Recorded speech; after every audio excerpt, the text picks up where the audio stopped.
Hello friends, welcome to my channel UPPCS with Chauhan. तो guys, मेरा नाम है कीरत चौहान और हम लोग कर रहे हैं घटना चक्र 2021 की सीरीज।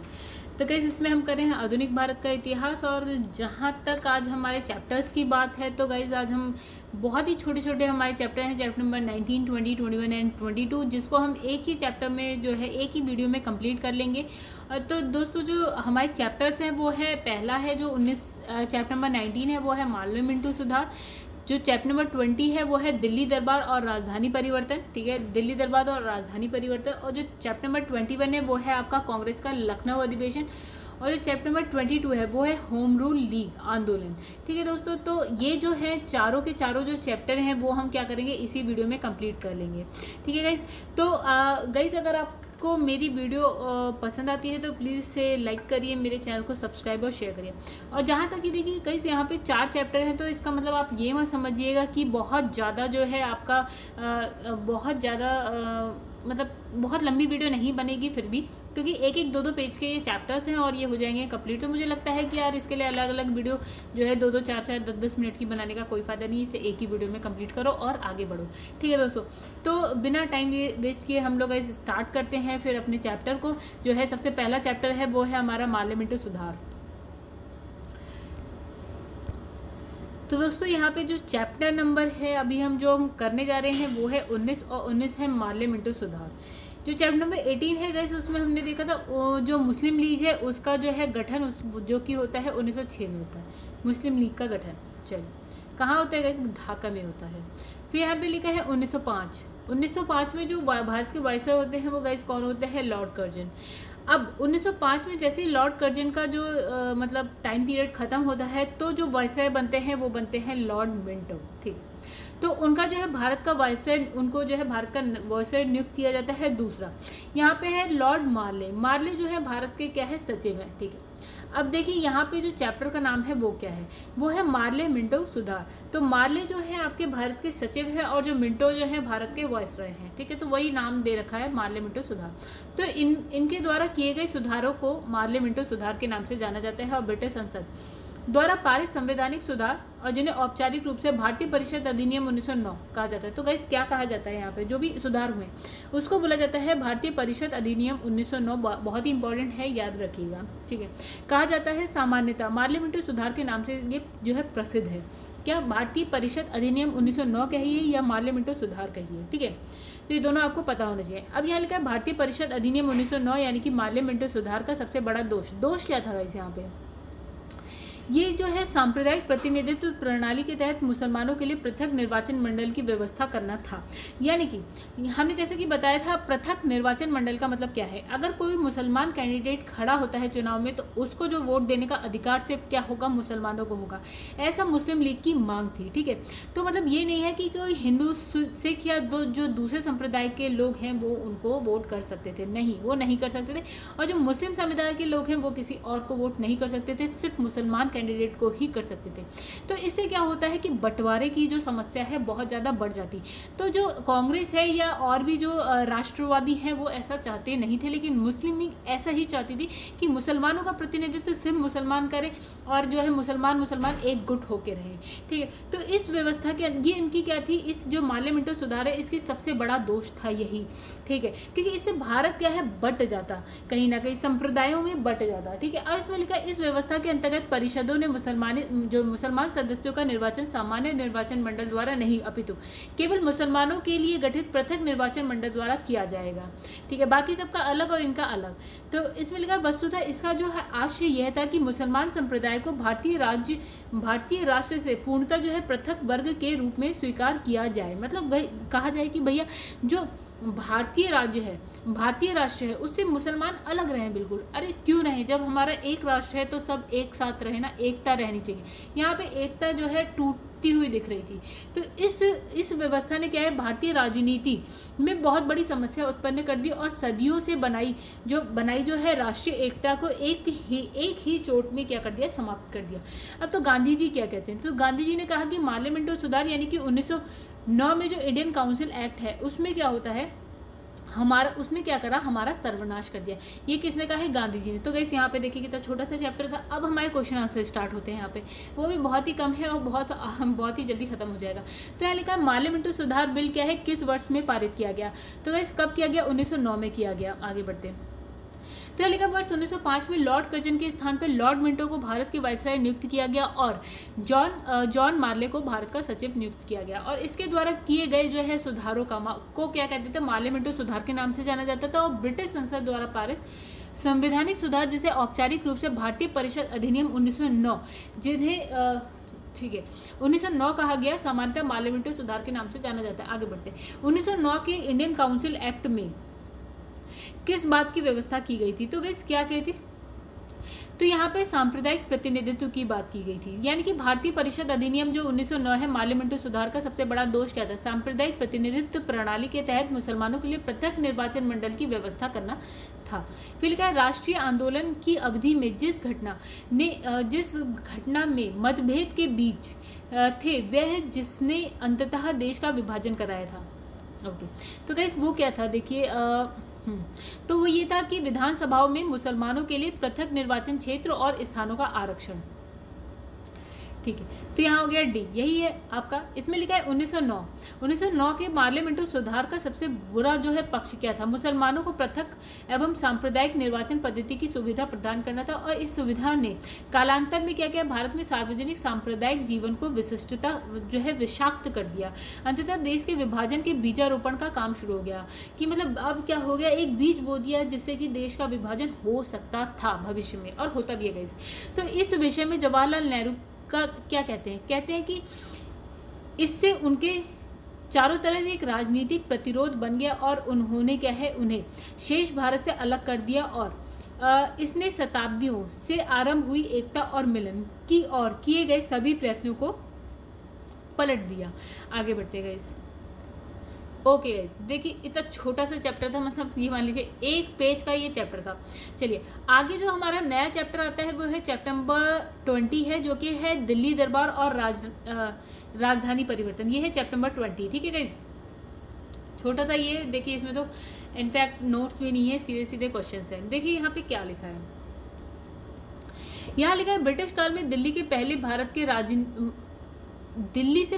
की राजधानी कहाँ थी। तो गाइस हम सब जानते हैं कि दिल्ली से पहले जो भारत की राजधानी है वो है कलकत्ता। अब क्या होता है कि ब्रिटिश काल में दिल्ली से पहले भारत की राजधानी कलकत्ता थी और ब्रिटेन के राजा क्या होते हैं, जॉर्ज। ये गाइस हम ये कहानी जो है ना पढ़ चुके हैं पहले, ठीक है। तो ये हम कब पढ़ चुके हैं दोस्तों, जब बंगाल विभाजन पढ़े थे 1905 में हुआ था। और जब 1905 में बंगाल विभाजन होता है, 1911 में जब बंगाल विभाजन रद्द होता है, उसी टाइम क्या होता है कि जो राजधानी होती है वो कलकत्ता से दिल्ली स्थानांतरित कर दी जाती है। तो वही कहानी चलेगी यहाँ पे। तो उस टाइम कौन आता है भारत में, राजा जॉर्ज पश्चिम के साथ क्या आता है, महारानी जो है मैरी आती है। तो इनके जो है भारत आगमन कब आते हैं, 12 सितंबर 1911 के समय क्या होता है, बंगाल विभाजन रद्द कर दिया जाता है और भारत की जो राजधानी है वो कलकत्ता से दिल्ली स्थानांतरित करने की घोषणा कर दी जाती है। अब जो लॉर्ड हॉर्डिंग द्वितीय के कार्यकाल में क्या होता है, कलकत्ता से दिल्ली स्थानांतरित होती है क्या आपकी राजधानी। और 1912 में क्या होता है, दिल्ली को भारत की राजधानी बना दिया जाता है। चलिए आई होप आपको समझ में आ गई होगी, कहानी हम पहले भी पढ़ चुके हैं। तो यहाँ लिखा 1912 में ईस्वी में जब राजधानी कलकत्ता से दिल्ली लाई गई तो उस समय भारत के वायसराय कौन थे। तो गाइस उस वक्त थे लॉर्ड हॉर्डिंग, अभी हमने व्याख्या में देखा। अब यहाँ लिखा है दिल्ली भारत की राजधानी बनी, कब बनती है, 1911 में बनती है। ठीक है, अब यहाँ लिखा है उल्लेखनीय कि दिल्ली को भारत की राजधानी की घोषणा 1911 में होती है, लेकिन जो बनती है वो 1912 में होती है। अतः स्थानांतरित के समय क्या होता है, यदि विकल्प 2011 एवं 2012 दोनों आते हैं तो आपको 2012 लगाना है। ठीक है, अगर 2000 नहीं गाइस 1911 1912, अगर आपके क्वेश्चन के आंसर में जो है 1911 भी आ रही है 1912 भी आ रही है तो आपका जो आंसर होना चाहिए वो आपका 1912 होना चाहिए। सपोज कि सिर्फ 1911 ही आ रही है तो वही आप आंसर लगा सकते हैं। लिखा है किस वर्ष भारत की राजधानी कलकत्ता से दिल्ली स्थानांतरित की गई, 1911 या 1912। तो गाइस यहाँ पे 1912 भी है तो 1912 लिखिए आप। किस वर्ष भारत की राजधानी कलकत्ता से दिल्ली करी गई, तो 1912। 12 नहीं है तो गाइस 11। ठीक है, तो दिल्ली में उनके राजनीतिक प्रवेश के दिल्ली में उनके राजकीय प्रवेश के अवसर पर बम फेंका गया था। ठीक है, तो लिखा है लॉर्ड हार्डिंग पे। तो लॉर्ड हार्डिंग उस समय क्या लॉर्ड हार्डिंग जो है इस विभ्रम के प्रभाववश संतुष्टिकरण विषयक कार्य कर रहे थे और इसके द्वारा गए क्रांतिकारी आंदोलन को सफलतापूर्वक बढ़ाया जा रहा था, परंतु शीघ्र ही उस समय उनका जो है मोहभंग हो गया और जब 23 दिसंबर 1912 को दिल्ली में राजधानी स्थानांतरित की औपचारिक समारोह के अवसर पर वह जुलूस के रूप में दिल्ली में प्रवेश कर रहा था, उसी समय क्या है चांदनी चौक, गाइस आज का जो चांदनी चौक है वही चांदनी चौक में बम फेंका गया था। तो ये काफी नया है ये क्वेश्चन। देखा, एक क्रांतिकारी जो हार्डिंग बम कांड में शामिल नहीं थे। तो देखिए आइए इसकी व्याख्या देखते हैं। तो हार्डिंग बम कांड, ये बम कहाँ फेंका गया था? चांदनी चौक में। तो जो हार्डिंग बम कांड दिल्ली षड्यंत्र केस के रूप में प्रसिद्ध था। कौन सा षड्यंत्र था ये गाइस? कब था? दिल्ली षड्यंत्र था। क्या था? हार्डिंग बम कांड। तो इसमें 13 व्यक्तियों को अभियुक्त बनाया गया था और इसमें क्या है कौन कौन थे? देखिए, एक थे मास्टर अमीर चंद्र, ठीक है, दीनानाथ थे, फिर है भाई बाल मुकुंद थे, फिर है बलराज भेला थे, वसंत कुमार थे, अवध बिहारी को गिरफ्तार कर लिया गया। इसमें से 4 लोगों को फांसी होती है, 2 को 7 वर्ष का कारावास की सजा होती है। दीनानाथ सरकारी गवाह बन गए और भगवती चरण बोरा इसमें नहीं थे और इसमें जो है आपके मुख्य भूमिका निभाने वाले रास बिहारी बोस जापान भाग गए थे और क्या है मुकदमे से बच गए थे। आइए अब इसकी एक बार आंसर देख लेते हैं। तो इसने बोला कि तो इसमें है मास्टर अमीर चंद और भाई बाल मुकुंद थे और जो है भगवती चरण बोरा थे और अवध बिहारी थे, ठीक है। तो वैसे इसका आंसर है कि जो ये थे भगवती चरण बोरा। तो इसके बारे में हम क्या कहें? तो इसके बारे में हम यहाँ देखते हैं क्या लिखा है। जो आपके देखिए भगवती चरण बोरा नहीं थे और जो भाग गए थे वो थे आपके रासबिहारी बोस। फिर यहाँ पे लिखा है कि ब्रिटिश शासन के दौरान जो है बिहार को एक अलग प्रांत का दर्जा किस वर्ष दिया गया था? तो देखिए जो बंगाल का विभाजन होता है गाइस वो होता है 1905 में और जो बाकी से जो विभाजन है उसको रद्द कर दिया जाता है 1911 में, ठीक है। 1911-12 में रद्द कर दिया जाता है और जैसे ही विभाजन जो है रद्द कर दिया जाता है बंगाल का, तो बंगाल से जैसे जो आपका वेस्ट बंगाल होता है, मतलब जो वेस्ट साइड में होता है वो वेस्ट बंगाल होता है, बिहार होता है और बंगाल होता है, इन सबको क्या कर दिया जाता है? अलग अलग कर दिया जाता है, ठीक है। तो वही इसमें कहा है कि जो बिहार है कब अलग होता है? वो तो 1912 में अलग हो जाता है। यहाँ लिखा है दिसंबर 1911 में क्या होता है कि जो ब्रिटिश सम्राट जॉर्ज पंचम और महारानी मैरी के भारत आगमन पर उनके स्वागत हेतु दिल्ली में क्या होता है? एक दरबार का आयोजन होता है और दिल्ली दरबार में ही क्या है सम्राट ने बंगाल विभाजन को क्या कर दिया था? रद्द घोषित कर दिया था। अब साथ ही क्या होता है बिहार और उड़ीसा को बंगाल से अलग कर दिया जाता है और ये विभाजन कब होता है? 1912 से लागू होता है और 1936 को क्या होता है? उड़ीसा और बिहार को अलग कर दिया जाता है। तो गाइस इसका आंसर देखिए क्या है? 1912 लिखा है, ठीक है। तो ये सारी कहानी गाइस हम पढ़ चुके हैं। तो गाइस ये जो हमारा चैप्टर है दोस्तों, जो दिल्ली दरबार और राजधानी परिवर्तन है वो भी हमारा हो चुका है कंप्लीट। देखिए कितने छोटे छोटे चैप्टर। तो कुछ जो चैप्टर नंबर 20 था ये भी हो गया हमारा कंप्लीट। अब हम आते हैं चैप्टर नंबर 21 में। तो देखिए चैप्टर नंबर 21 भी गाइस बहुत ही छोटा बच्चे जैसा है, ठीक है। तो ये है हमारा चैप्टर नंबर 21 जो कि है आपका है कांग्रेस का लखनऊ अधिवेशन, ठीक है। आइए देखते हैं इसमें क्या कहानी होती है, ठीक है। जो मुस्लिम लीग का गठन कब हो रहा था गाइस? 1906 में हो रहा था। बंगाल विभाजन 1905 में होता है। 1909 में मार्ले मिंटो सुधार आता है गाइस और हमारे लिए इंपॉर्टेंट क्या है? 1907 में कांग्रेस का विभाजन होता है, ठीक है। तो हमें बहुत इंपॉर्टेंट क्या है हम देखते हैं। एक तो 1906 में होता है मुस्लिम लीग का गठन, एक कांग्रेस को ये मानते नहीं है ज़्यादा, ठीक है। 1907 में होता है कांग्रेस का विभाजन, उग्रवादी और उदारवादी दलों में होता है, ठीक है। आगे बढ़ते हैं। ये दो तो बहुत इंपॉर्टेंट है जो आपको पता होना चाहिए, ठीक है। चलिए तो क्या लिखा है यहाँ पे? यहाँ लिखा है देखिए हमारा क्या है कांग्रेस का लखनऊ अधिवेशन। यहाँ लिखा है दिसंबर 1916 में क्या होता है इंडियन नेशनल कांग्रेस यानी कि क्या है भारतीय राष्ट्रीय कांग्रेस तथा इंडियन मुस्लिम लीग। तो इंडियन मुस्लिम लीग का गठन कब? अभी हमने देखा था 1906 में। भारतीय राष्ट्रीय कांग्रेस का गठन गाइस हमने देखा था 1885 में होता है, बहुत पहले। तो जो ये दोनों हैं ने लखनऊ में एक क्या है एक समय अपने अधिवेशन आयोजित किया, मतलब कि दोनों का जो अधिवेशन होता है वो लखनऊ में हो रहा है। 1916 में क्या हो रहा है जो मुस्लिम लीग का है वो भी लखनऊ में हो रहा है और जो इंडियन नेशनल कांग्रेस है उसका भी लखनऊ में हो रहा है। तो दोनों जो दल हैं वो पृथक पृथक रूप से संवैधानिक सुधारों की संयुक्त योजना के संबंध में प्रस्ताव पारित किए, ठीक है। और संयुक्त कार्यक्रम के आधार पर क्या है राजनीतिक क्षेत्र में एक दूसरे के साथ सहयोग। देखिए अब यहाँ पे क्या करते हैं ये एक दूसरे के साथ सहयोग, करने के संबंध में एक क्या है समझौता किया यहाँ पे, ठीक है। मतलब मुस्लिम लीग और जो इंडियन नेशनल कांग्रेस है जो अलग अलग रहती थी 1916 में आ जाती है एक साथ। लखनऊ अधिवेशन है बहुत ही इंपॉर्टेंट 1916, ठीक है। अब इस जो समझौता होता है उसको हम क्या कह रहे हैं यहाँ पे, लखनऊ समझौता कह रहे हैं या फिर बोल रहे हैं कांग्रेस लीग योजना, बहुत इंपॉर्टेंट, ठीक है। तो लिखा है वर्ष 1916 में जो क्या होता है कांग्रेस और मुस्लिम लीग के समझौता हो गया ताकि क्या है संवैधानिक सुधार, जो संवैधानिक सुधार है उसकी एक ही योजना अपनाई जा सके। मतलब यहाँ पे जो मुस्लिम लीग है वो कांग्रेस के साथ मिल गया है, ठीक है। इसके फलस्वरूप क्या होता है 19 स्मरण पत्र में दोनों दलों के समकालीन राजनीतिक विचारों को साकार रूप दिया जाता है। फिर लिखा है 1916 में भारतीय राष्ट्रीय कांग्रेस का लखनऊ अधिवेशन, जिसकी जो अध्यक्षता कौन कर रहे हैं, अंबिका चरण मजूमदार ने की थी, दो दृष्टियों से स्मरणीय था। अब ये जो अधिवेशन है क्यों बहुत ज़्यादा इम्पोर्टेंट था, देखिए। हाँ, अध्यक्षता किसने करी ये भी बहुत ज़्यादा इंपॉर्टेंट है, वो है अंबिका चरण मजूमदार। और क्यों बहुत ज़्यादा इंपॉर्टेंट था गाइस, इसकी भी बात हम लोग कर लेते हैं। पहला जो हमने देखा था कि 1907 में जो है कांग्रेस का जो है बंटवारा हो जाता है, विभाजन हो जाता है, उग्रवादी दल उदारवादी दल अलग हो जाते हैं।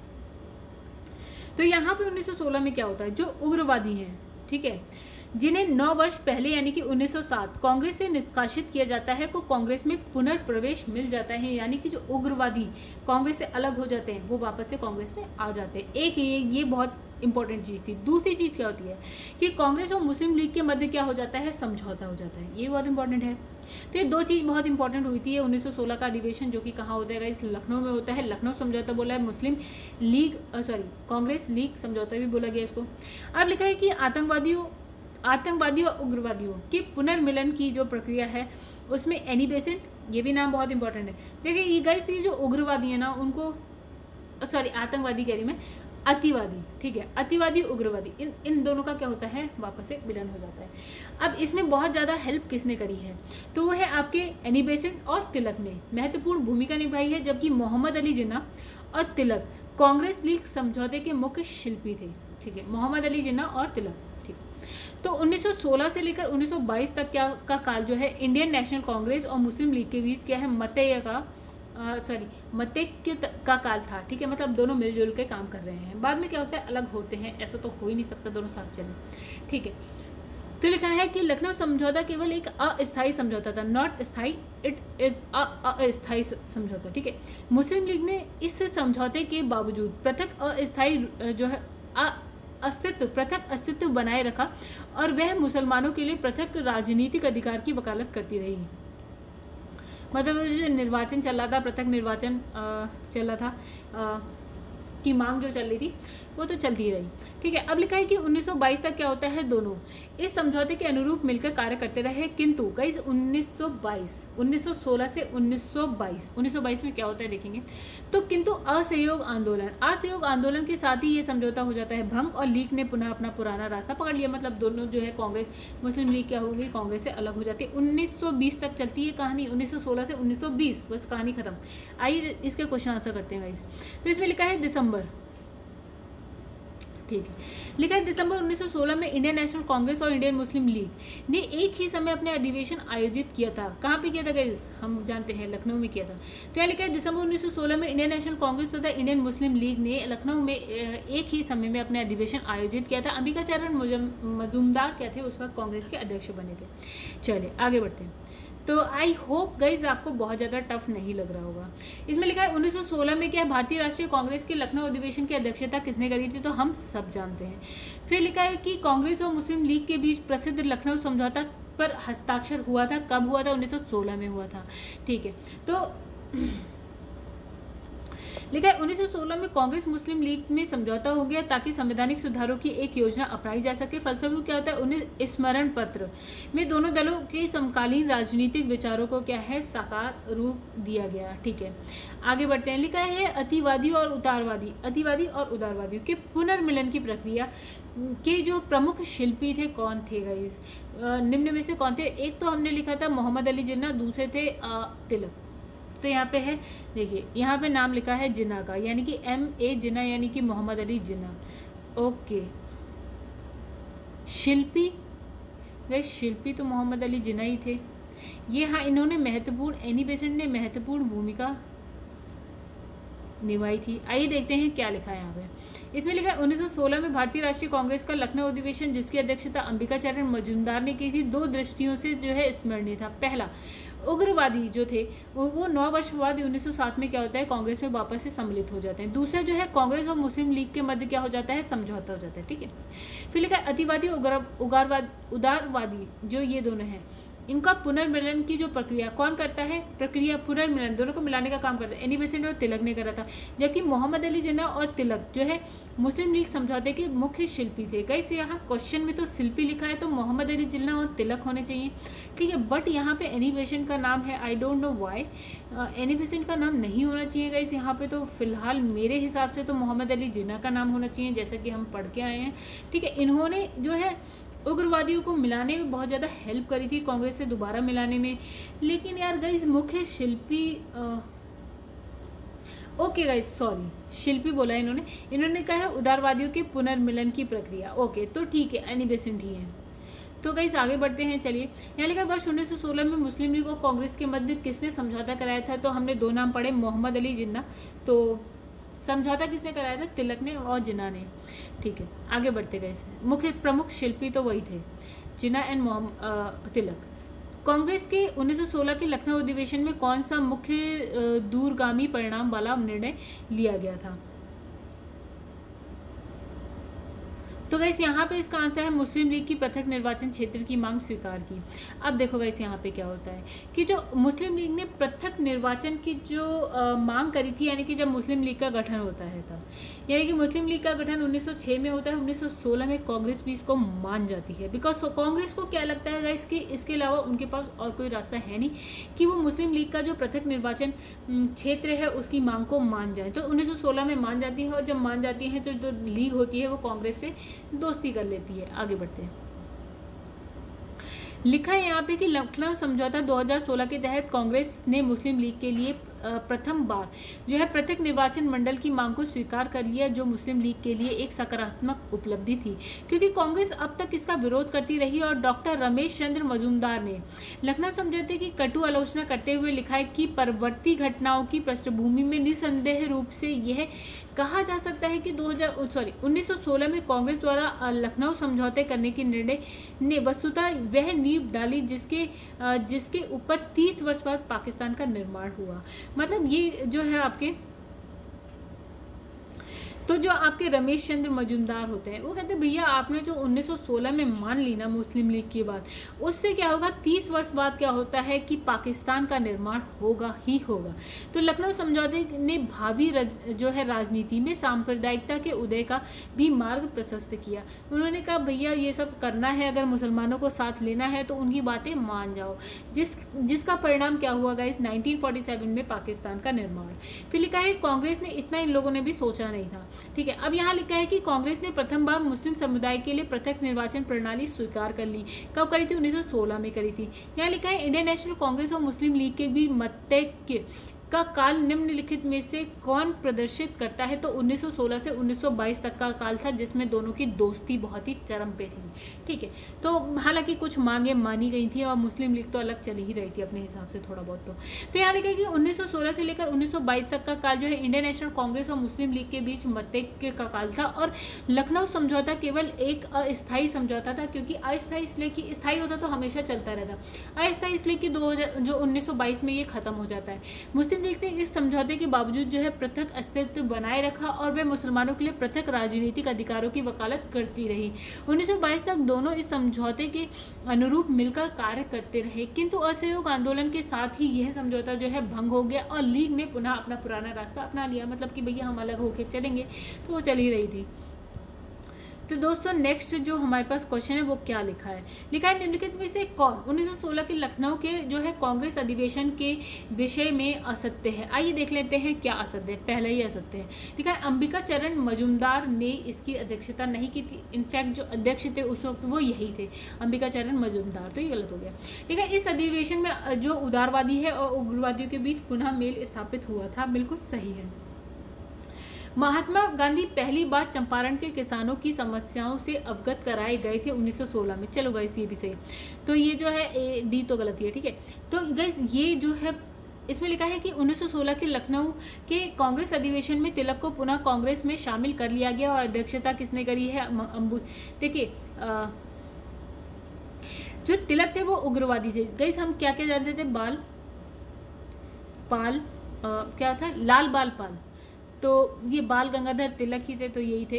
तो लाल बाल पाल और अरविंदो घोष उग्रवादी थे, तो इनको ऑब्वियसली कांग्रेस में शामिल कर लिया गया था, यानी कि बाल को भी कर लिया गया था, बाल गंगाधर तिलक को भी कर लिया गया था। ठीक है। अंबिका चरण मजूमदार ने कहा कि 10 वर्षों के दुखद अलगाव और गलतफहमी के कारण क्या है बेवजह के विवाद में भटकने के बाद भारतीय राष्ट्रीय दल के दोनों खेमों ने यह महसूस किया कि अलगाव उनकी जो है पराजय है और एकता उनकी क्या है? जीत है। मतलब अलग रहना मूर्खता है। ठीक है, इससे हम जीत नहीं सकते, लेकिन अगर हम एकता रखें तो शायद हम जीत सकते हैं। अब भाई भाई जो है मिल गए थे। कांग्रेस के लखनऊ अधिवेशन ही महात्मा गांधी जो अधिवेशन था उसमें महात्मा गांधी से राजकुमार शुक्ल की मुलाकात होती है। ठीक है, तो राजकुमार शुक्ल क्यों आते हैं? ये आते हैं चंपारण के किसानों की समस्याओं से गांधी जी को क्या करते हैं? अवगत कराते हैं। तो गाइस हमने देख ली पूरी व्याख्या। आगे लिखा है निम्नलिखित भारतीय राष्ट्रीय कांग्रेस के किस अधिवेशन में महात्मा गांधी को चंपारण के किसानों की समस्या से अवगत कराया गया था? तो 1916 में करवाया गया था, लखनऊ अधिवेशन में। तो गाइस यहाँ देखिए ये तीसरा जो चैप्टर है, चैप्टर नंबर 20, वो भी हमारा होता है खत्म। ठीक है, अब हम करेंगे ये जो चैप्टर 20 नहीं था, जो लास्ट अभी हम जो पढ़े थे वो 21 था। ये हमारा जो है लास्ट चैप्टर हो गया इस वीडियो का, जो है कि 22 है, जो कि है होम रूल लीग। तो गाइस ये भी बहुत छोटा सा चैप्टर है, कुछ है नहीं हालांकि इस चैप्टर में भी। तो होम रूल लीग गाइस ये किसकी थी? ये तो थी एनी बेसेंट की। आइए देखते हैं। तो गाइस यहाँ पे क्या लिखा है कि 1916 में तिलक ने, और सितंबर देखिए अप्रैल और सितंबर है दोनों 1916, तो अप्रैल 1916, सितंबर 1916, अप्रैल 1916 में तिलक और सितंबर 1916 में एनी बेसेंट ने अपनी अपनी होम रूल लीग की स्थापना करी। मतलब देखिए होम रूल लीग जो आती है वो एनी बेसेंट की आती है, लेकिन फिर उसमें तिलक भी ऐड हो जाते हैं। तो इनकी अपनी होम रूल लीग थी और एनी बेसेंट की अपनी होम रूल लीग थी। दोनों की जो जगह थी यानी कि क्षेत्र थे इस लीग की स्थापना और उसका संचालन करने के, वो दोनों अलग अलग थे। ठीक है, हालांकि तिलक का क्षेत्र कम था और एनी बेसेंट का बहुत ही विस्तृत था, बहुत ही ज़्यादा था। इसमें लिखा है बेसेंट ने कॉमनवेल्थ और क्या है न्यू इंडिया।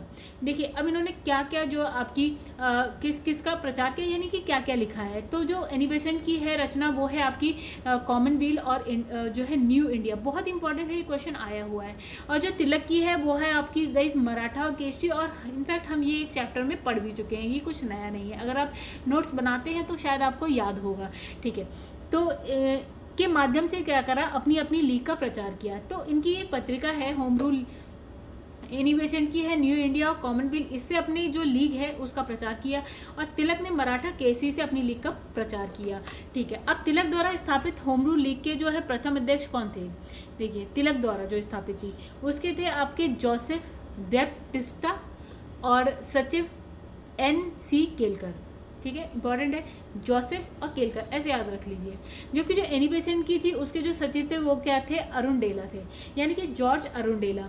3 नाम याद रखिए, एक तो हो गया बैप्टिस्टा केलकर अरुणडेला, बैप्टिस्टा केलकर अरुणडेला। चलिए, तो तिलक तथा एनी बेसेंट ने अपने अपने कार्य क्षेत्र का बंटवारा कर लिया। मतलब इन्होंने कहा भैया इस क्षेत्र पे मैं अपना काम करूंगी, तिलक ने कहा इस क्षेत्र पे मैं अपना काम करूंगा। ठीक है, तो तिलक तो छोटा सा देखिए गाइस खत्म हो जाएगी व्याख्या, मतलब इसके नोट्स भी। तो इसे लिखा है तिलक की लीग, जिसमें क्या है? कर्नाटका है, महाराष्ट्र है, बम्बई को छोड़कर मध्य प्रांत है जो कि आज मध्य प्रदेश का है, एवं बरार है। ठीक है, ये 4 जगह गई, कर्नाटका, मध्य प्रदेश। गाइस अगर हम इंडिया का मैप देखते हैं ना, चलिए याद करने का बहुत अच्छा तरीका, ये हो गया आपका गुजरात और यहाँ से ऐसे जाता है इंडिया। ठीक है, यहाँ जाता है आपका कर्नाटका, फिर यहाँ जाता है आपका महाराष्ट्र, यहाँ जाता है गाइस आपका मध्य प्रांत यानी कि MP मान लेते हैं उसको, और एक हो जाता है आपका बरारा जाता है। ठीक है, 4 हो गए, चिपके हैं सारे। तो देश के शेष जो हिस्से थे, बाकी इन चारों को छोड़ के जो शेष हिस्सा था उसमें एनी बेसेंट की लीग जो है क्या है? लीग के जिम्मे था बाकी का क्षेत्र, यानी कि जो एनी बेसेंट का क्षेत्र था वो व्यापक था, बहुत ही ज़्यादा था। अब दोनों लीगों ने अपना जो है विलय नहीं किया था। ठीक है, ये दोनों लीग कहते हैं कि क्या इन्होंने बाद में एक साथ हो गए थे? नहीं, बिल्कुल नहीं, क्योंकि एनी बेसेंट के शब्दों में उनके यानी कि उनके यानी कि तिलक के कुछ समर्थक मुझे पसंद नहीं करते थे। एनी बेसेंट ऐसे कहती थी कि जो तिलक के कुछ समर्थक थे वो मुझे पसंद नहीं करते थे और मेरे कुछ समर्थक थे जो उन्हें यानी कि तिलक के लोगों को नापसंद करते थे। लेकिन मेरी और उनके बीच यानी कि तिलक के बीच कभी भी कोई झगड़ा नहीं था, ठीक है।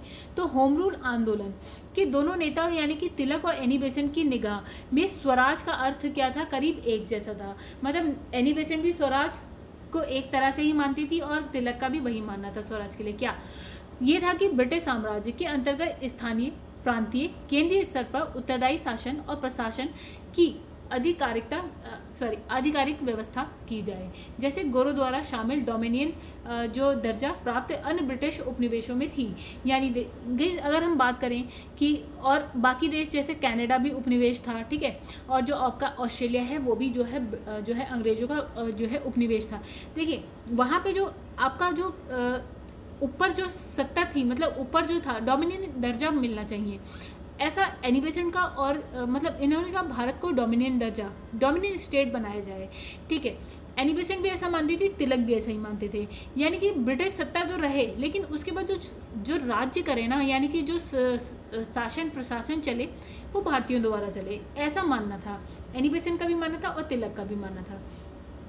अब ऐसा जो है आपका भारत में ही नहीं हो रहा था, ये कनाडा जैसे उपनिवेश में हो रहा था, ऑस्ट्रेलिया जैसे उपनिवेश में ब्रिटिश सरकार कर रही थी। तो वो चाहती थी यार ऐसा ही भारत में क्यों ना हो, ये दोनों ऐसा ही चाहते थे। तो होम रूल आंदोलन की जो व्यवस्था 2 जनवरी 1914 को अपने पत्र क्या देखिए एनी बेसेंट का था, कॉमनवेल्थ में एनी बेसेंट ने की थी, जिसमें ब्रिटिश साम्राज्य के अंतर्गत स्वशासन, मतलब इन्होंने कहा साम्राज्य ब्रिटिशर्स का रहे लेकिन स्वशासन हो, सेल्फ रूल हो, मतलब भारतीय ही शासन करें, के उद्देश्य को ध्यान में रखकर क्या है धार्मिक स्वतंत्रता, राष्ट्रीय शिक्षा, सामाजिक राजनीतिक सुधार को आधारभूत कार्य बनाया था। इन्होंने कहा भारत में यार धार्मिक स्वतंत्रता होना चाहिए। इसका मतलब ये कि हिंदू जो हैं आसानी से अपने धर्म को माने और मुसलमान आसानी से अपने धर्म को माने, किसी पे जोर जबरदस्ती ना हो, भैया तुम ये धर्म छोड़कर ये धर्म अपना लो, ऐसा कुछ।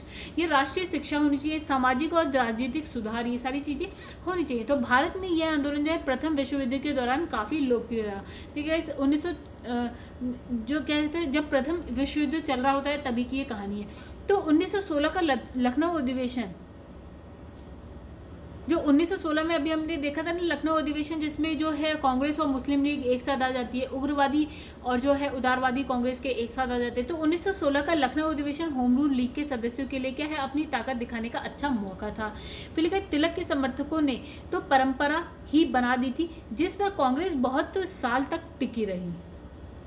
फिर लिखा है उनके समर्थकों ने जो है लखनऊ पहुंचने के लिए एक क्या है ट्रेन आरक्षित की, ठीक है, जिसे कुछ लोगों ने क्या बोला कांग्रेस स्पेशल का नाम दिया, तो कुछ ने होम रूल स्पेशल कहा, ठीक है। तो बेसेंट की लीग के संगठन मंत्री थे वो कौन थे, अरुण डेला ने लीग के हर सदस्य से कहा कि वे लखनऊ अधिवेशन में क्या है शामिल होने की हर संभव कोशिश करें। तो जो लीग में सदस्य थे गए एनी बेसेंट की लीग तो भैया बहुत ही भारत के हर क्षेत्र में थी।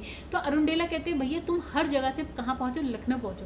तो थियोसॉफिकल सोसाइटी की अगर हम बात करें तो इसकी स्थापना कब होती है, 1875 में होती है, ठीक है। और इसकी जो स्थापना है वो कौन करते हैं, तो वो अमेरिका की एक होती है मैडम वॉल वेस्ट की और कर्नल ऑकलेट ने की थी। और 1889 में क्या होता है कि एनी बेसेंट इसकी क्या बन जाती हैं, सदस्य बन जाती हैं, ठीक है। तो 3 नाम हमने थियोसॉफिकल सोसाइटी से देख लिया।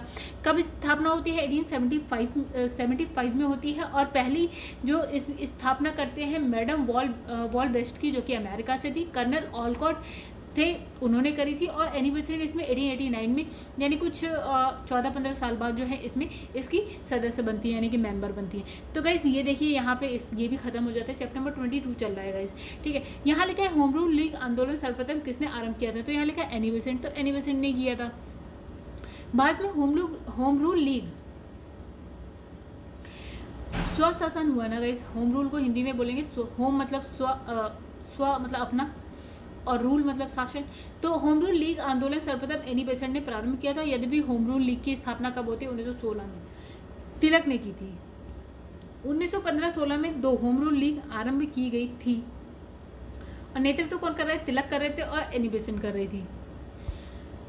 तो गाइस यहाँ पे इसकी जो व्याख्या है वो लिखा है, तो ये जो व्याख्या है गाइस आप खुद पढ़ लीजिए, क्योंकि इसमें कुछ नया नहीं लिखा है। एनी बेसेंट मुख्यतः जो है संबद्ध रही थी। तो बी लिखा है इसमें गृह शासन आंदोलन, हमने कहा गृह शासन होम रूल, ठीक है। एनी बेसेंट मुख्यतः गृह शासन यानी होम रूल आंदोलन से संबंधित थी। भारत में होम रूल लीग की स्थापना की योजना मुख्यतः एनी बेसेंट द्वारा की गई थी। होम रूल आंदोलन की व्यवस्था 2 जनवरी 1914 को अपने पत्र क्या नाम है उनका कॉमनवेल्थ में एनी बेसेंट ने की थी, और जिसमें ब्रिटिश साम्राज्य के अंतर्गत स्वशासन के उद्देश्य को ध्यान में रखकर धार्मिक स्वतंत्रता, राष्ट्रीय मतलब ये कहते हैं डोमिनियन स्टेटस रहे, भारत का डोमिनियन स्टेटस रहे, मतलब ब्रिटिश शासन रहे, उसके नीचे हम काम करते रहे हैं, ठीक है। तो मतलब यही लिखा है कि ब्रिटिश साम्राज्य के अंतर्गत स्वशासन के उद्देश्य को ध्यान में रखकर क्या है धार्मिक स्वतंत्रता, राष्ट्रीय शिक्षा, सामाजिक और राजनीतिक सुधार को आधारभूत कार्यक्रम बनाया गया था। भारत में यह आंदोलन जो है प्रथम विश्व युद्ध के दौरान जो है काफी लोकप्रिय था। चलिए आगे बढ़ते हैं। प्रथम विश्व युद्ध के दौरान आंदोलन जो भारत में लोकप्रिय हुआ था वह था, कौन सा था गाइस? प्रथम विश्व युद्ध के समय होम रूल आंदोलन या होम रूल लीग आंदोलन। लेकिन निम्नलिखित में से किसका योगदान होम रूल लीग की स्थापना में नहीं था? तो गाइस किसका नहीं था? इसमें देखिए क्या है, बाल गंगाधर तिलक थे, एनी बेसेंट थी और सुब्रमण्यम अय्यर भी थे। देखिए ये नाम हमने अभी तक नहीं पढ़ा था, बट ये भी थे। तो ये ऑकलैंड होते हैं गाइस, वो होम रूल लीग में नहीं होते हैं, वो होते हैं थियोसॉफिकल सोसाइटी में। तो इससे आप इसका आंसर निकाल सकते हैं। चलिए आगे बढ़ते हैं हम लोग गाइस। तो इसमें लिखा है कि TS ऑलकोट, ऑकलैंड ऑलकोट तो होम रूल लीग से नहीं बल्कि थियोसॉफिकल सोसाइटी की स्थापना से संबंधित है। और तिलक ने अप्रैल 1916 में, एनी बेसेंट ने जो है सितंबर 1916 में होम रूल लीग को जो है आरंभ किया था। और एस सुब्रमण्यम अय्यर भी जो है एनी बेसेंट की होम रूल लीग की स्थापना से संबंधित थे। लेकिन निम्नलिखित में से कौन होम रूल आंदोलन से नहीं जुड़ा हुआ था? तो यहाँ लिखा है CR दास यानी कि चित्तरंजन दास, एनी बेसेंट, सुब्रमण्यम अय्यर और तिलक। तो यहाँ पे आंसर है CR दास, क्योंकि सुब्रमण्यम अय्यर थे, एनी बेसेंट थी और तिलक भी थे। ठीक है, किस अधिवेशन में होम रूल समर्थक अपनी राजनीतिक शक्ति का सफलतापूर्वक प्रदर्शन कर सके? तो कौन सा आंदोलन था गाइस? वो था आपका जो हम 1916 का जो था, ठीक है, कांग्रेस का 1916 का लखनऊ अधिवेशन। ठीक है आगे बढ़ते हैं। होम रूल आंदोलन, अच्छा गाइस इसे पढ़ लीजिएगा। लिखा है होम रूल आंदोलन भारत के स्वतंत्रता संग्राम के एक नए चरण के आरंभ का घोतक था, क्योंकि लिखा है कि इसने देश के सामने स्वशासन यानी कि सेल्फ गवर्नमेंट की जो है एक ठोस योजना रखी थी। ठीक है, यानी कि स्वशासन की रखी थी गाइस, होम रूल, स्वशासन, गृह शासन, कुछ भी कह सकते हैं। तो होम रूल आंदोलन के दोनों नेता यानी कि तिलक और एनी बेसेंट के निगाह में क्या है, स्वराज का अर्थ करीब एक जैसा था, यानी कि ब्रिटिश साम्राज्य के अंतर्गत स्थानीय, प्रांतीय, केंद्रीय स्तर पर उत्तरदायी शासन प्रशासन की आधिकारिक व्यवस्था करना। ठीक है, हम तीन स्तर बोला गया। सेंट्रल गवर्नमेंट जैसे अभी हम देखते हैं, स्टेट गवर्नमेंट देखते हैं, फिर लोकल गवर्नमेंट यानी कि पंचायत और नगर पालिका देखते हैं। वैसे यहाँ लिखा है स्थानीय, प्रांतीय मतलब राज्य मान लो, और केंद्रीय मतलब जो हमारा सेंट्रल है वो मान लो। फिर लिखा है कि होम रूल लीग के संबंध में निम्नलिखित में से कौन सा असत्य है? तो सबसे पहले इसकी योजना एनी बेसेंट ने वर्ष 1914-15 में प्रस्तुत की। ठीक है, हमें असत्य बताना है। ठीक है, अब यहाँ लिखा है तिलक की home rule league Maharashtra, Karnataka, Madhya Prant और बरार तक सीमित थी। तो सही है, तिलक द्वारा स्थापित होम रूल लीग अधिक शक्तिशाली थी, ऐसा कुछ नहीं है। तिलक और बेसेंट के मतभेद के उपरांत क्या है, दोनों लीग बन गई थी। मतभेद जैसा कुछ नहीं था गाइस, तो इसलिए इसका आंसर जैसा कुछ भी नहीं है। ठीक है, देखिए मतभेद दोनों में था ही नहीं। अब यहाँ लिखा है कि जो मुख्यतः होम रूल लीग की जो है स्थापना करने के संबंध में योजना एनी बेसेंट ने बनाई थी। ठीक है, अब इसमें लिखा है स्वशासन आंदोलन का शुभारंभ 2 जनवरी 1914 को जो है साप्ताहिक समीक्षा पत्रिका कॉमनवेल्थ के प्रकाशन के साथ शुरू होता है। और इस पत्रिका में ब्रिटिश साम्राज्य के अंतर्गत स्वशासन के उद्देश्य को ध्यान में रखते हुए जो है आपकी धार्मिक स्वतंत्रता, राष्ट्रीय शिक्षा, सामाजिक और राजनीतिक सुधारों को अपना जो है आधारभूत कार्यक्रम बनाया था। इस कार्यक्रम के अनुसरण हेतु क्या होता है, 2 पृथक होम रूल लीग की स्थापना होती है। पहली तो दोनों लीग जो है एक दूसरे के पूरक होती हैं। ठीक है, एक जैसी होती है, मतलब इसमें विरोध जैसा कुछ नहीं होता है वैसे। ठीक है, तो अप्रैल 1916 में तिलक ने इंडियन होम रूल लीग की स्थापना करी, और 5 महीने बाद ही क्या होता है, सितंबर 1916 में श्रीमती एनी बेसेंट ने होम रूल लीग की स्थापना करी। ठीक है, तो तिलक का थोड़ा सा ऐड कर लीजिएगा, इंडियन होम रूल लीग, और एनी बेसेंट की होम रूल लीग ही मान लीजिएगा आप। ठीक है, तो तिलक की लीग कौन कौन सी जगह पे थी, कर्नाटका, महाराष्ट्र यानी कि बंबई को छोड़ के मध्य प्रांत और क्या है बरार की 6 शाखाओं तक सीमित थी। और देश के बाकी हिस्से में किसकी लीग थी, एनी बेसेंट की लीग थी। तो बेसेंट की लीग का संगठन बहुत ही ढीला था, कोई भी 3 व्यक्ति कहीं भी शाखा खोल सकते थे, जबकि तिलक की लीग का संगठन बहुत मजबूत था। सभी 6 शाखाओं के काम और कार्य जो है क्षेत्र निर्धारित थे, ठीक है। और दोनों लीग ने अपना जो है विलय नहीं किया था, क्योंकि एनी बेसेंट के शब्दों में कहते थे कि भैया जो उनकी लीग के सदस्य हैं वो मुझे पसंद नहीं करते, और जो मेरी लीग के हैं वो उनको पसंद नहीं करते। तो लेकिन मेरे और उनके बीच किसी भी तरह का कोई झगड़ा नहीं था। इस प्रकार तिलक और बेसेंट जो एनी बेसेंट है उनमें कोई मतभेद नहीं था। अब यहाँ लिखा है तिलक तथा एनी बेसेंट जो है के द्वारा बनाए गए होम रूल लीग को एक में मिला दिया गया, ठीक है। तो दोनों एक में कभी भी नहीं मिलते हैं, ठीक है। तो इसमें कोई आंसर नहीं होना चाहिए। तो इसमें लिखा है निम्नलिखित में से कौन फैबियन आंदोलन का जो है आपका प्रस्तावक था, ठीक है। यहाँ लिखा है एनी बेसेंट फैबियन आंदोलन। आइए देखते हैं क्या है। तो गाइस यहाँ लिखा है एनी बेसेंट 1847 से 1933 तक जो फैबियन आंदोलन की जो है प्रस्तावक थी। तो ये क्वेश्चन IAS 1905 में आया हुआ है, ठीक है दोस्तों। आगे बढ़ते हैं। तो इसमें लिखा है एनी बेसेंट, इसमें लिखा है होम रूल आंदोलन प्रारंभ करने के लिए उत्तरदायी थी। बिल्कुल सही। थियोसॉफिकल सोसाइटी की संस्थापिका नहीं थी गाइस, उसकी सदस्य बनती हैं बाद में, ठीक है। और लिखा है इंडियन नेशनल कांग्रेस की एक बार अध्यक्ष थी। बिल्कुल सही है, ठीक है। तो इसका आंसर है सी, यानी कि पहला और तीसरा सही है, लेकिन संस्थापक जो है थियोसॉफिकल सोसाइटी की वो एनी बेसेंट नहीं थी, ठीक है। तो देखते हैं आइए इसका क्या लिखा है। भारत में होम रूल आंदोलन के प्रारंभ करने के लिए एनी बेसेंट की जो है उत्तरदायी रही, और बेसेंट जो है 1916 की मद्रास में होम रूल लीग की स्थापना की। फिर इसमें क्या, हालांकि इससे पहले तिलक ने अप्रैल 1916 में पूना में क्या कर दिया था, होम रूल लीग की स्थापना कर दी थी। तो कैसे यहाँ पे एक चीज़ देखते हैं, सितंबर में जो एनी बेसेंट करती है वो मद्रास में करती है, और तिलक जो करते हैं वो आपके कहाँ करते हैं, पूना में करते हैं, क्योंकि वो महाराष्ट्र पूना से संबंधित थे। अब इसमें लिखा है कि फिर भी दोनों आपसी सहयोग से अलग अलग क्षेत्र में काम कर रहे थे। मतलब आपसी सहयोग था, ऐसा नहीं लड़ झगड़ के कर रहे थे, आपसी सहयोग से क्या अलग अलग क्षेत्रों में काम कर रहे थे। तो होम रूल आंदोलन का मुख्य उद्देश्य क्या है, संवैधानिक तरीकों से स्वशासन प्राप्त करना था। एनी बेसेंट को इंडियन नेशनल कांग्रेस का कलकत्ता अधिवेशन की प्रथम देखिए ये एक बार अध्यक्ष बनती है, 1917 में बनती हैं, और कहाँ, कलकत्ता अधिवेशन 1917 में बनती है, ठीक है। तो वैसे एक चीज़ और, जो भारत की पहली महिला अध्यक्ष जो बनती है कांग्रेस की वो होती है एनी बेसेंट ही।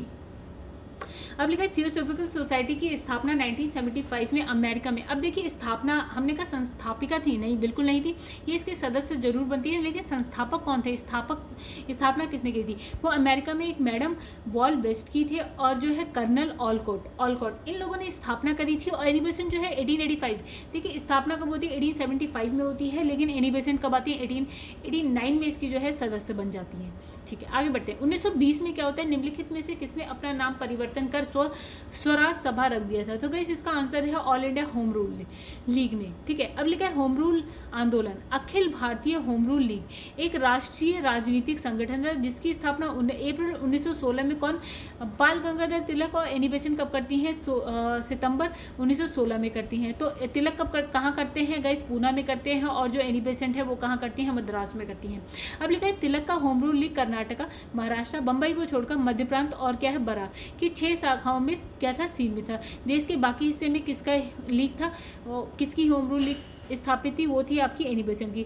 लीग का उद्देश्य क्या था, ब्रिटिश साम्राज्य के अधीन क्या है रहते हुए संवैधानिक तरीके से स्वशासन को प्राप्त करना था। अंग्रेज 1920 में Akhil Bharatiya home rule league में ने महात्मा गांधी को इसके अध्यक्ष के रूप में निर्वाचित किया। तो इसमें लिखा अप्रैल 1920 में कौन अध्यक्ष बनता है, महात्मा गांधी बनते हैं, ठीक है। और महात्मा गांधी ने इसका नाम परिवर्तन किया, और इसका नाम क्या रख दिया, स्वराज सभा। क्या रख दिया, स्वराज सभा रखा। तो ये भी हो गया इंपॉर्टेंट, और ये हो गया नया कुछ, ठीक है गाइस। चलिए आगे देखते हैं। हाँ ओके, तो गाइस जो हमारा नेक्स्ट चैप्टर है वो है गांधी एवं उनके प्रारंभिक आंदोलन। तो गाइस ये जो है हम अपनी नेक्स्ट वीडियो में करेंगे। तो गाइस यहाँ पे हमारे नोट्स, मतलब हमने 4 चैप्टर कंप्लीट कर लिए गाइस। यहाँ पे नोट्स भी कर लिए हमने, उसके क्वेश्चन आंसर भी कर लिए। बहुत ही छोटे छोटे चैप्टर थे, इसलिए हमने इसको आसानी से कर लिया। दोस्तों अगर आपको मेरी वीडियो पसंद आती है तो प्लीज़ इसे लाइक करिए, सब्सक्राइब करिए, शेयर करिए। और आपको कैसा लगा एक वीडियो में इतने सारे चैप्टर करने, ठीक है गाइस। आगे के जो चैप्टर्स हैं बहुत छोटे छोटे, तो हम एक वीडियो में एक से ज़्यादा चैप्टर कर सकते हैं। जल्दी जल्दी हम चैप्टर्स चैप्टर्स को ख़त्म कर सकते हैं। अगर आपको सिलेबस देखना है तो मेरी एक वीडियो है जिसमें मैंने सारा सिलेबस दे रखा है, ठीक है। आप देख सकते हैं क्या क्या सिलेबस है, उसके अकॉर्डिंग हम जो है आगे चले। हम सीक्वेंस वाइज चल रहे हैं गाइस, कोई भी चैप्टर छोड़ नहीं रहे हैं। तो दोस्तों अगर आप चाहते हैं कि आपको एक ऐसी घटना चक्र की सीरीज़ मिले, ऐसा चैप्टर का ऐसे मतलब सब्जेक्ट में चैप्टर्स मिले जो बिल्कुल ही स्किप ना हो, एक के बाद एक आते रहें। और प्लस सबसे अच्छी बात यह है 2021 यानी कि जो बिल्कुल नया एडिशन है हम उसको पढ़ा रहे हैं, ठीक है। तो आपको बिल्कुल ही सारी चीज़ें मिलेंगी, 2020 तक के क्वेश्चन आपको मिलेंगे यहाँ पे, ठीक है। तो दोस्तों ये तो एक प्लस पॉइंट है। जिसके बाद किताब नहीं है वो आराम से इसको मतलब पढ़ सकते हैं। हालांकि मेरी वीडियो थोड़ी सी बड़ी हो जाती है, अगर आपको लगता है कि यार बड़ी हो गई है तो आप उसकी स्पीड बढ़ा के कर सकते हैं। आप 2x2 में चल सकते हैं, आप स्पीड बढ़ा सकते हैं। तो मैं थोड़ा सा एक्सप्लेन कर देती हूँ तो थोड़ी सी वीडियो बड़ी हो जाती है। तो गाइस अगर आपको वीडियो पसंद आती है प्लीज़ प्लीज़ प्लीज़ इसे लाइक करिए, मेरे चैनल को subscribe please please please subscribe करिए, हाँ ठीक है। आपका सपोर्ट होगा तो गाइस एक दिन जो है काफ़ी और अच्छे अच्छे वीडियोज़ आएंगे, अच्छे अच्छे चैप्टर्स आएंगे, बुक्स आएंगी, सारी बुक्स आएंगी, ठीक है। तो आप मेरे संग जुड़िए। आपको जो है आपको मतलब डिससेटिस्फाई नहीं होंगे गाइस आप लोग, ठीक है। तो थोड़ा सा आप मुझे सपोर्ट करिए, बाकी मैं आपके लिए इतना कर ही रही हूँ। तो दोस्तों चलिए फिर मिलते हैं अपनी नेक्स्ट वीडियो में, आखिरी जो नेक्स्ट चैप्टर होगा हम उसके साथ मिलते हैं। तो दोस्तों तब तक के लिए धन्यवाद। और गाइस एक चीज़ और है कि कभी कभी ऐसा होता है कि किसी दिन वीडियो नहीं आती है, तो तब उसके लिए सॉरी गाइस, ठीक है। बाकी आप वीडियो को देखते रहिए। चलिए गाइस तब तक के लिए धन्यवाद।